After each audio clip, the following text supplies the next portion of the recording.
વિસનગર પાલિકાના પ્રમુખ ઉપપ્રમુખની વરણી આજે 19 મેના રોજ સવારે 11 કલાકે વિસનગર પાલિકા હોલ ખાતે પ્રાંત ઓફિસર વિકાસ રાતડાના અધ્યક્ષસ્થાને પાલિકા પ્રમુખ ઉપપ્રમુખની વરણી કરવામાં આવી છે। પ્રમુખ પદે સર્વાનુમતે આશાબેન કનૈયાલાલ પટેલ જ્યારે ઉપપ્રમુખ પદે મહેન્દ્રજી હેમજી ઠાકોરની વરણી કરવામાં આવી છે। આ બંને ઉમેદવારોના નામનો મેન્ડેટ આવ્યો હતો અને અન્ય કોઈએ દાવેદારી ન કરતા પ્રાંત ઓફિસરે બંને નામો જાહેર કર્યા હતા। નામો જાહેર કરતા સમયે મહેસાણા જિલ્લા ભાજપ પ્રભારી ભરત ડાંગર, પ્રાંત ઓફિસર વિકાસ રાતડા, વિસનગર ચીફ ઓફિસર, ભાજપમાં ચૂંટાયેલા તમામ 36 ઉમેદવારો અને પૂર્વ કોર્પોરેટરો પણ હાજર રહ્યા હતા।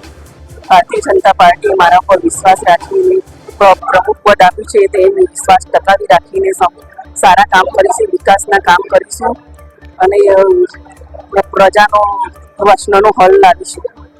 અને હું નહીં પણ મારી 36 ટીમ હાજર રહીશ અને બધા વિકાસના કામો કરીશું।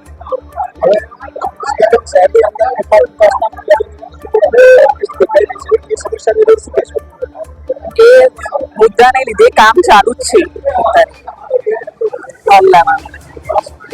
અમે તમને આપીશું પણેપણના સમાચાર। જો તમે અમારા નિર્ભય માર્ગ ન્યૂઝ ચેનલને સબસ્ક્રાઇબ કર્યું નથી તો અત્યારે જ નીચે આપેલા આઇકોન બટન પર ક્લિક કરીને સબસ્ક્રાઇબ કરો અને શેર કરવાનું ભૂલશો નહીં।